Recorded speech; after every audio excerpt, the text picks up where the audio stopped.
Muy buenas noches. Mi nombre es John Reed. A pocos años, después de aquella guerra mundial, iniciado en el año 1914, Europa, centro del progreso, se convierte en un campo de batalla. Millones marchan al frente sin imaginar que el mundo jamás volvería a ser lo mismo. Las causas principales nació del orgullo y la ambición. El nacionalismo encendió el fanatismo por la patria. El imperialismo llevó a las potencias a conquistar nuevos territorios. Alianzas militares dividieron a Europa en dos bandos. Paz armada aumentó el miedo y la desconfianza. El detonante fue el asesinato del archiduque Francisco Fernando en Sarajevo. Fue la chispa que incendió el conflicto. En pocas semanas, Europa entera estaba en guerra. La revolución, la miseria y el cansancio en el frente oriental provocan la caída del zar Nicolás II. La revolución bolchevique cambió el rumbo político en el siglo XX. El impacto y el nuevo orden, cuatro imperios desaparecieron: Alemania, Austria, húngaro, ruso y otomano. El impacto humano fue catastrófico: más de 18 millones de muertos, ciudades enteras destruidas, hambre y crisis. Las mujeres reemplazaron a los hombres en fábricas, logrando también el derecho a voto. Y Estados Unidos se convierte en la nueva potencia mundial. La Gran Guerra debía ser la guerra que acabaría con todas las guerras, pero solo fue el inicio de un nuevo ciclo de destrucción. Nos dejó una lección: la ambición, el miedo y el orgullo pueden destruir en años lo que la humanidad construyó en siglos. Soy John Reed y esto fue La Gran Guerra, el mundo en llamas.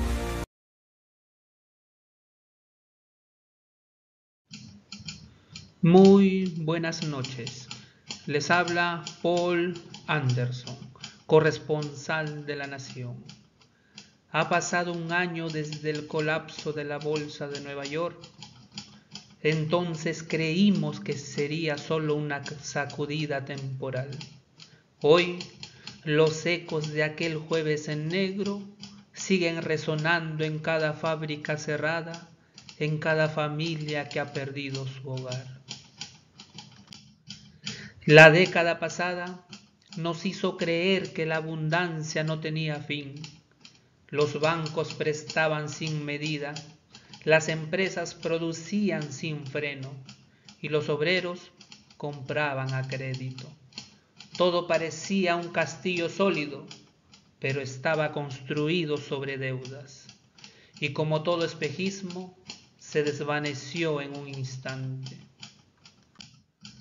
Hoy, millones de trabajadores recorren las calles sin rumbo.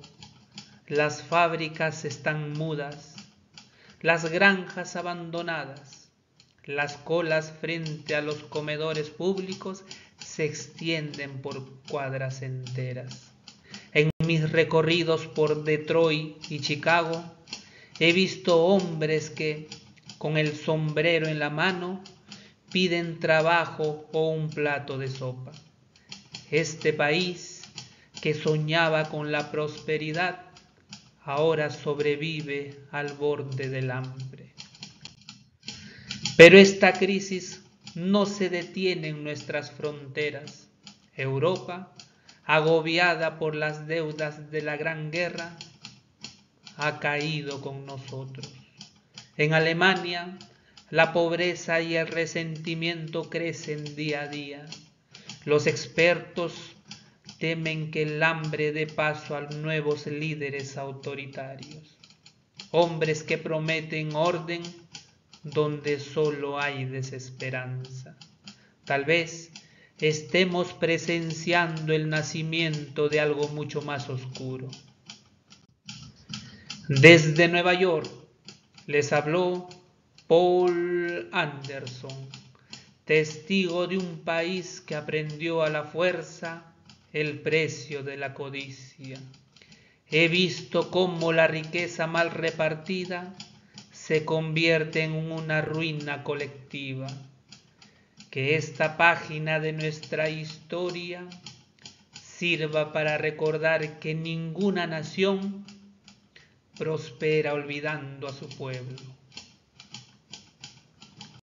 Para ver las causas del ascenso del fascismo, viajaremos en el tiempo desde 1914 hasta 1939. Imaginen que somos un joven alemán y esto empieza así.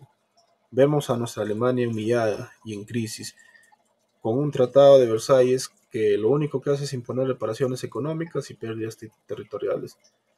Se ve que la República de Weimar es débil y a pesar de eso enfrenta desafíos como la hiperinflación y el desempleo masivo. Esto genera un descontento en la población.